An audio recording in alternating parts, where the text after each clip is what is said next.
spray is becoming a thing of the past when it comes to self-defense. More women are choosing to protect themselves in another way. It is becoming increasingly common to find women who carry guns. Reporter Dora Miller explains the trend and why it's gaining traction across the corridor in this Fox 28 News special report.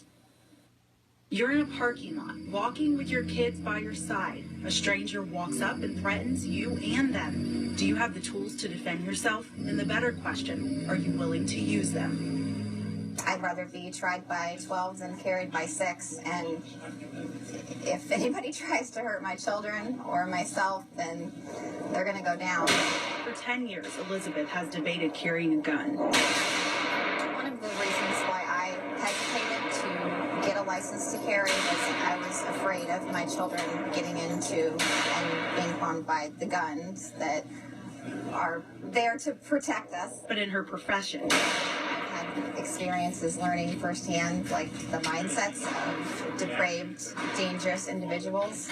And with 7 children to take care of, she says it isn't worth the risk, which is why she's here at a concealed carry class. You're in a class to get a permit or renew your permit to carry a gun. 5 years ago, Tammy took that first step. I was exposed to firearms around that time. I wasn't necessarily comfortable with them, so I wanted to get the proper training and education. She says she hasn't regretted it since. In fact, she's here to renew her license. It's important to be personally responsible. Anything you can do to help prepare yourself, educate, and train for personal safety. These two are just a small percentage of the women taking personal safety into their own hands.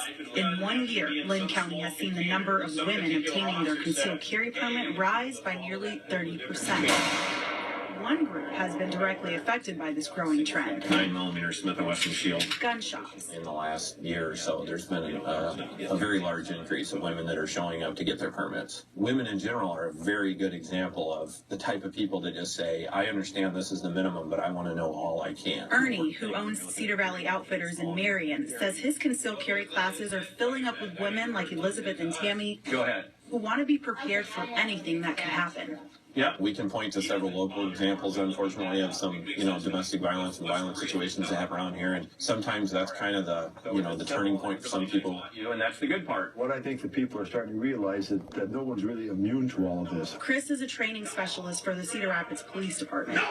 He says although more women are handling guns, the risk of danger is not disappearing. Just because I have a gun, no one's going to bother me. Well, that's TV land.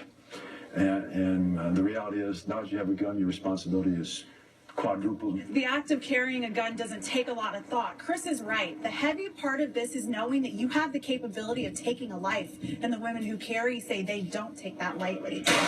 We can go through our daily routine, going to work, going to the grocery store, those types of things, but when you're carrying a weapon, it makes you understand that you need to be more aware of the situation around you. As soon as you have a weapon, that changes all the rules that you're playing by. And you can become a victim and still wind up being dead. I think that it is wise to be armed, but to take a class so that they can feel more comfortable doing so. And tomorrow we'll be doing just that. I'll take you through the steps of getting your concealed carry permit and what the state of Iowa requires for anyone who is approved to carry concealed. You actually went